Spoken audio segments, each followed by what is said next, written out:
வணக்கம். மதுரை மீனாள் சமையல் சேனலுக்கு உங்களை அழைக்கின்றேன். 4 வகை பூரணம் எப்படி பண்ணுறது பார்க்க போகிறோம். ஏற்கனவே கொழுக்கட்டை வீடியோவை வரலட்சுமி இதில் போட்டிருக்கேன். லிங்க் வேணால் கீழே போடுறேன், நீங்கள் பார்த்துக்கோங்க. இப்போது தேங்காய் வெல்லம் வந்து பாதி அளவு எடுத்துக்கலாம். ஏலக்காய் வந்து ஒரு 10ங்க. முடி தேங்காய் எடுத்துருக்கேங்க. இதை துருவியோ இல்லை மிக்சியில் பொடி பண்ணி எடுத்துக்கோங்க. வெல்லம், ஏலக்காய் தூள், தேங்காய் துருவலை பேனில் போட்டுக்கலாங்க. அதுலேயே கொஞ்சமாக நெய் சேர்த்துக்கலாங்க. இது நல்லா வறுபடணுங்க. தேங்காய் வதக்கி செஞ்சிங்கன்னா அது கெட்டு போகாமல் இருக்கும். இது நல்லா ரோஸ்ட் ஆகணும். இப்போது அதிலே வெல்லம் வச்சுருக்கோம்ல, அதை போட்டுக்கலாம். வெல்லம் வந்து சுத்தமாக இருக்கனால இதை நம்ம கரைச்சி சேர்த்த வெல்லம் அப்படியே சேர்த்துக்கலாம். இது கொஞ்சமாக வந்து ஒரு 1/4 டம்ளர் அளவுக்கு தண்ணி சேர்த்துக்கலாம். இதை நல்லா சுருளை வதக்கணுங்க. இது வதக்கும் போதே நல்லா வாசனை கமகம்னு வருங்க.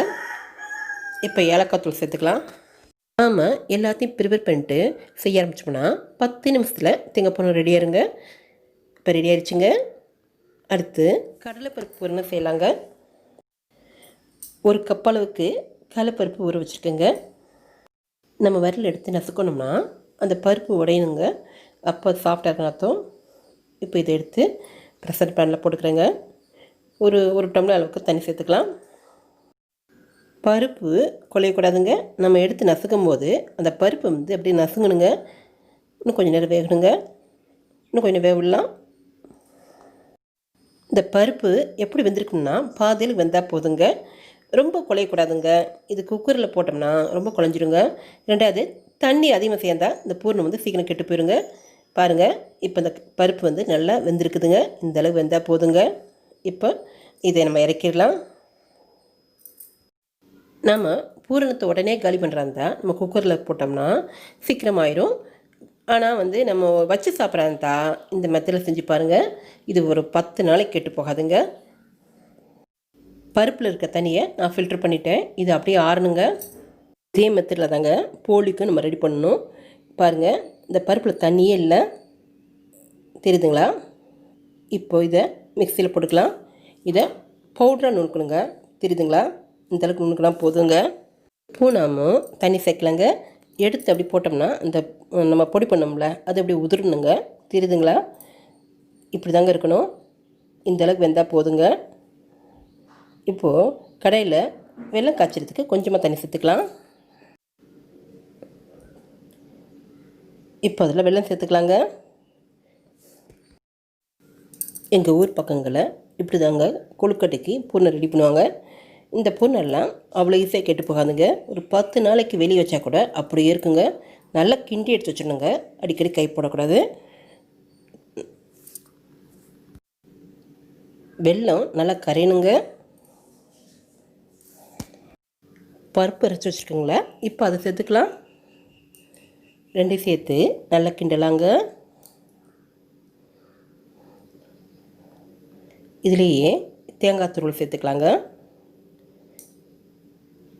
தேவைப்பட்டால் கொஞ்சமாக நெய் சேர்த்துக்குங்க. 2 ஸ்பூன் அளவுக்கு இதில் சேர்த்துக்கலாங்க. அப்போ வாசனை சூப்பராக இருக்குங்க. தெரியுதுங்களா? இதில் கொஞ்சம் கூட தண்ணியெலாம் கிடையாதுங்க. எந்த அளவுக்கு கெட்டியாக இருக்குதுன்னு பாருங்கள். இது கெட்டே போகாதுங்க. நம்ம வெல்லம் சேர்க்குறது அவங்கவுங்க டேஸ்ட்டுக்கு ஏற்ற மாதிரி சேர்த்துக்கலாங்க. ஒவ்வொருத்தருக்கும் வந்து வெல்லம் வந்து அதிகமாக பிடிக்கும், ஒருத்தருக்கு கம்மியாக பிடிக்கும். ஸ்வீட்டு வந்து அது அவங்களோட இஷ்டங்க. பாருங்கள், நம்ம நல்லா வதக்குறோம். இந்தளவு வதங்கணுங்க. இது நல்ல வாசனையாக ஏலக்காய் மணத்தோடு சூப்பராக இருக்குங்க. இப்போ நம்ம ரெடி பண்ணிட்டோம். எல்லாத்தையும் நல்லா ஒன்றா கைவிட்டு பிசைஞ்சிக்கலாங்க. தெரியுதுங்களா? இப்போ உருண்டை பிடிச்சோம்னா எப்படி இருக்குது பாருங்கள். இந்த அளவு குழம்பு போதுங்கிறதுக்கு இது சரியான பர்ஃபெக்டான அளவாக இருக்குதுங்க. போதுங்க. நான் உங்களுக்கு நல்லா கைவிட்டு பிசைஞ்சு காமிக்கிறேன். நீங்கள் கிண்டும் போது இது நல்லா கரண்டிலே கிண்டி எடுத்துருக்குங்க. வச்சு சாப்பிட்றாந்தா கை ரொம்ப போடாதீங்க. கரண்டிலே நல்லா கிண்டிக்குங்க. உடனடி நான் செய்ய போகிறேன். அதனால் நல்லா பிசைஞ்சிக்கிறேங்க. பாருங்கள், தெரியுதுங்களா? இந்தளவுக்கு இருந்தால் போதுங்க. தண்ணி அதிகம் இல்லாதனால இது அவ்வளோ ஈஸியாக கெட்டு போகிறதுக்கு சான்ஸே இல்லைங்க. நம்ம இதை சூப்பராக ரெடி பண்ணிட்டோம். கம்மன்னு சூப்பராக கடலைப்பருப்பு பூரணம் ரெடி. இதை அப்படியே போலிக்கு வச்சுக்கலாங்க. இது பாட்டிலில் போட்டு வச்சிடலாங்க. நம்ம அடுத்தது செய்யலாம். அடுத்து எள்ளு பூரணம் செய்ய போகிறோம். எள்ளு 1 கப், வெல்லம் வந்து அரை வெல்லங்க, தேங்காய் பாதி, ஏலக்காய், அவ்வளோதாங்க. இப்போ எள்ளை வந்து வறுத்துடணுங்க. கடாயில் சேர்த்துக்கலாம். எள்ளை கருகாமல் வறுக்கணுங்க. அதே நேரம் அது பட்டு பட்டுன்னு தெளிக்குங்க. அந்தளவுக்கு வறுக்கணும். ஆனால் தீயக்கூடாதுங்க. தெரியுதுங்களா? எள்ளில் கருப்பு எள்ளோ இல்லை வெள்ளை எள்ளோ எதை நாம் உபயோகப்படுத்தினாலும் அதை நல்லா வறுத்துட்டு தான் உபயோகப்படுத்தணுங்க. அப்போ கழுவிட்டிங்கன்னா அதில் இருக்க மண்ணெல்லாம் போயிடுங்க. இல்லைன்னா மண்ணாக இருக்குங்க. இது சட்னிக்கும் இதே மெத்தட் தாங்க. எள்ளை வறுக்கும் போது அடுப்பு சிம்மில் வச்சு வருங்க. அதிகமான அனல் வச்சிடாதீங்க, சீக்கிரமாக தீஞ்சு போயிடும். எள்ளை நாம் அடிக்கடி மண்ணில் சேர்த்துக்கணுங்க. எள்ளில் நிறைய சத்துக்கள் இருக்குன்னு சொல்கிறாங்க. இதன் பயன்கள் ஏராளங்க. இது அயன் அதிகமாக இருக்குது. இதை அடிக்கடி சேர்த்துக்குங்க. எள்ளு நல்லா ஆறட்டுங்க. இது ஆறின பிறகு தான் இதை நம்ம எடுத்து பொடி பண்ணணுங்க. வெல்லம், தேங்காய், ஏலக்காய் எல்லாத்தையும் ரெடி பண்ணிடலாங்க. நம்ம எள்ளை வந்து தண்ணி ஊற்றாமல் தான் பொடி பண்ணணுங்க. பொடி பண்ணி எடுத்துக்கிறேன். வெல்லத்தை கரைச்சிக்கலாங்க. ஒரு பேனில் தண்ணி விட்டு வெல்லம் போட்டுக்கலாங்க. வெல்லம் கரைட்டுங்க. எள்ளு பார்த்தீங்களா, இந்தளவுக்கு தாங்க இது பவுட்ரு பண்ணணும். இதை வந்து நைஸாக அரைச்சிடக்கூடாதுங்க. சட்னி மாதிரி அரைக்கூடாதுங்க. இந்த மாதிரி ஒன்றும் பாதியாக இருக்கணுங்க.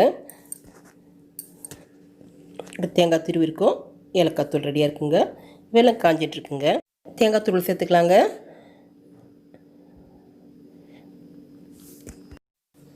நான் வந்து எள்ளு பூரணம் கொஞ்சமாக செய்கிறனால தேங்காவை அப்படியே சேர்த்துருக்கேங்க. இப்போது ஏலக்காய் தூள் சேர்த்துக்கலாங்க. எல்லாத்தையும் நல்லா ஒன்றா சேர்ந்து வர மாதிரி நல்லா கிண்டுடுங்க. இப்போ இது நல்லா வதங்கிடுச்சுங்க.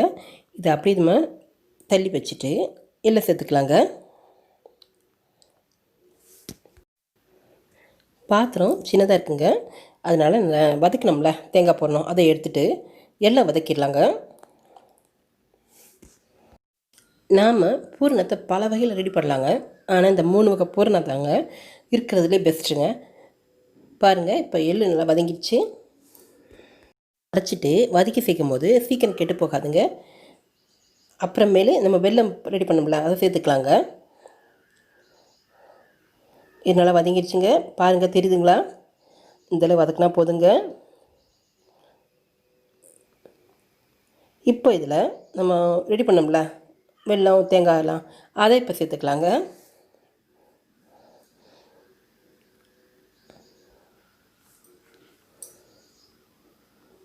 எல்லாத்தையும் ஒன்றா கலந்து விடலாங்க.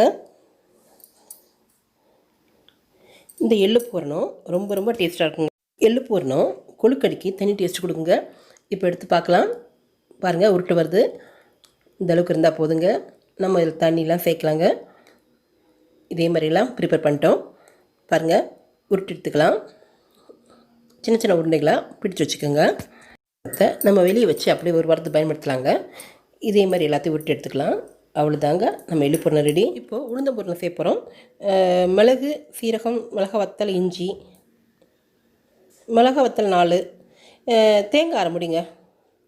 இது எல்லாத்தையும் மிக்சியில் அரைச்சிக்கலாம். தேங்காய் தவிர்த்து எல்லாத்தையும் சேர்த்துக்கலாங்க.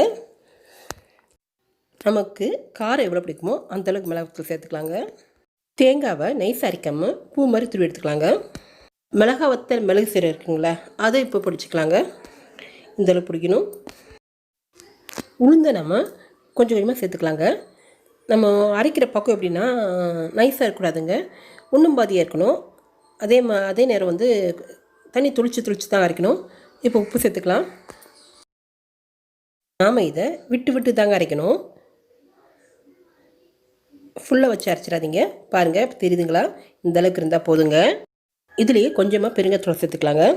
அப்போ வந்து இந்த பூரணம் இன்னும் கொஞ்சம் வாசனையாக இருக்கும்.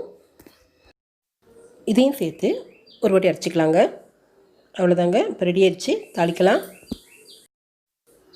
கடாய் அடுப்பில் வச்சுருக்கேங்க. இப்போ இந்த பூரணத்தை வேணால் எண்ணெயை சேர்த்துக்கலாம். எண்ணெய் காயட்டுங்க. எண்ணெய் காஞ்சிடுச்சுங்க. இப்போ கடுகு, உளுந்து, அது கூடயே கொஞ்சம் சீரகம் சேர்த்துக்கலாங்க. பிள்ளையாருக்கு அதிகம் பிடிச்சது கொழுக்கட்டைன்னு சொல்லுவாங்க. இந்த விநாயகர் சதுர்த்திக்கு இந்த மாதிரி டிஃப்ரெண்ட்டாக கொழுக்கட்டை செஞ்சு கடவுள் படைச்சு அதை நம்ம பிரசாதம் எடுத்துக்கலாம்.